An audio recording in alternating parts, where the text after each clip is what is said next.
Well, greetings. I am Michelle Holmes Cheney. I'm the bi-district coordinator for church revitalization and leadership development in the Arlington and Alexandria districts. And I am so privileged to have with me today, Jim Chandler. Jim is a coach and strategist with 360 intentionality. And as I say, so glad to have you with me today, Jim, to be talking about coaching. Great to be with you.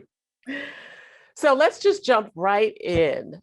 Many years ago, I think probably when I was in seminary, a professor once said something, not like I remember a lot from seminary, but this I do remember. And he said, every clergy person should have a friend, pastor, therapist, doctor, supervisor, mentor, and coach. Wow. So what exactly is coaching? Wow, I love that. I think that's great. I grew up playing some basketball, and my experience of a coach when I was playing basketball was somebody who told me, here's what play you run, here's what you do, and if you didn't do it, you get to sit on the bench for a while. And coaching, when we're coaching leaders, when we're coaching pastors, it's really not at all like that.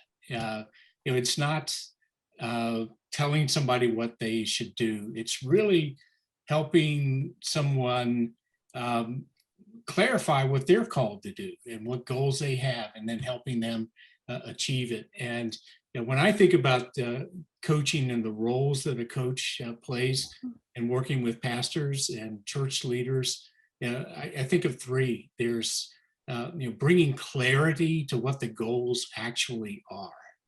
It's easy to say we want to be a stronger church, but what does that mean? And there's a quote that I read in a book a few years ago by Chip Heath and Dan Heath, and it has just really stuck with me. It said, what feels like resistance is often a lack of clarity. Mm-hmm.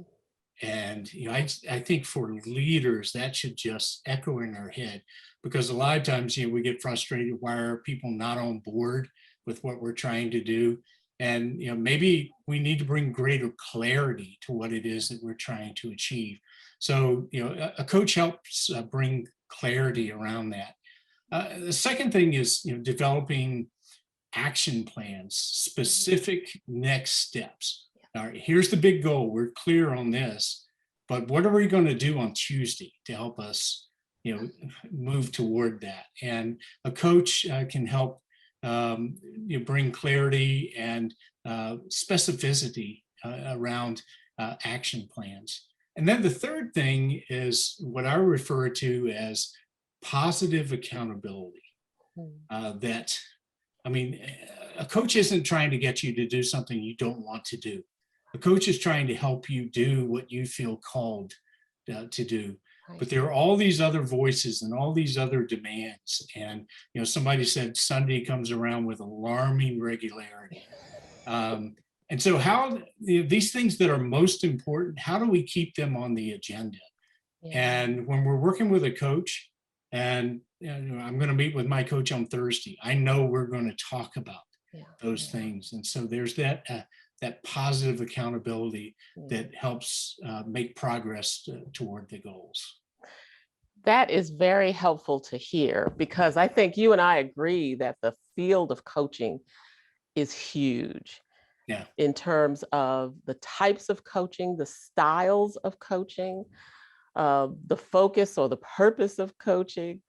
And I just think it's helpful to be able to see it in those sort of three buckets. I think that helps people appreciate why would I want to coach. But I also know coaching is not consulting, right? Because that's usually where I have to explain to folks, consultants, I have this breadth of knowledge of information, and I'm coming prepared to share that with you based upon what you're presenting and needing help on.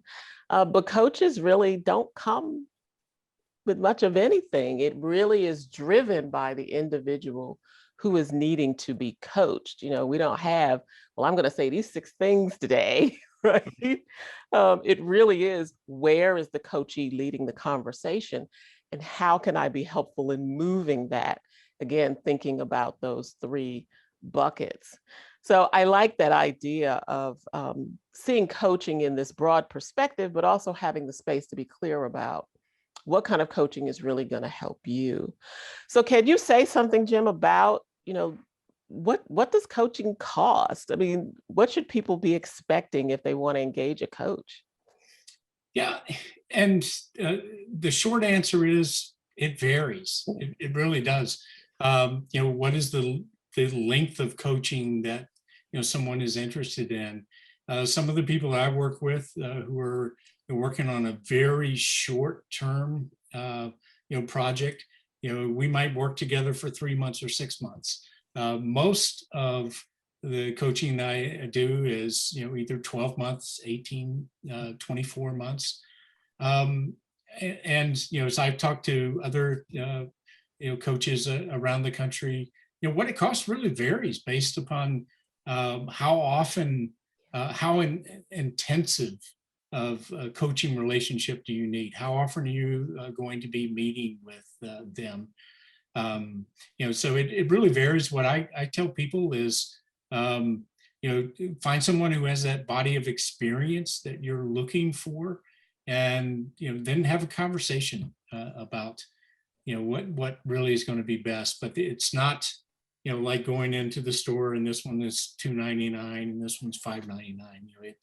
It really varies, and I think that's a positive thing, because each pastor is unique, each situation is unique.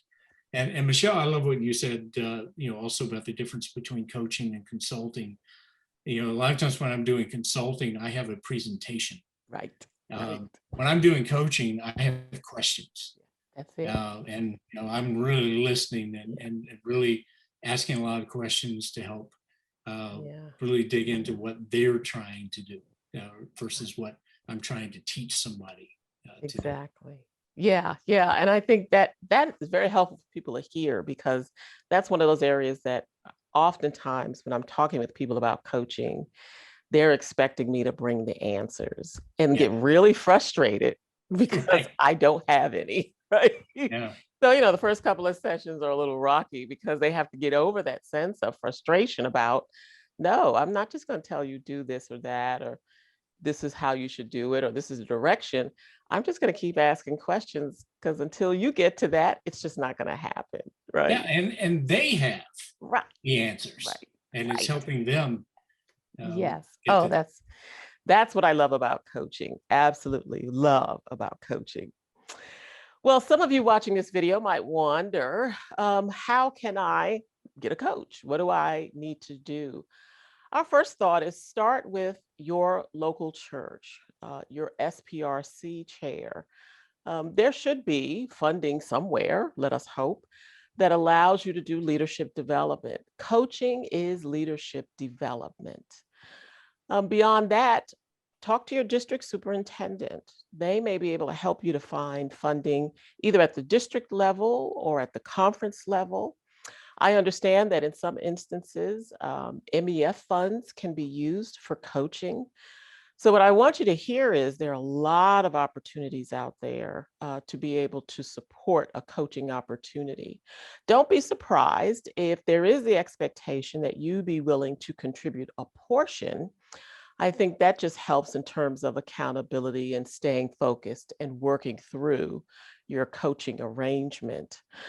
And I think one other thing I just wanted to hit on is, at the end of a coaching agreement, arrangement, Jim, what would you say is next for that person? I've encountered people who have done coaching with me, and I think in their head, they've gotten to a place, right? And so they can then move forward, but then they get kind of stuck because I'm not there now to walk them through that, right? My coaching work is done. What should folks do at the end of a coaching relationship? it may be to start with a new coach. Yeah.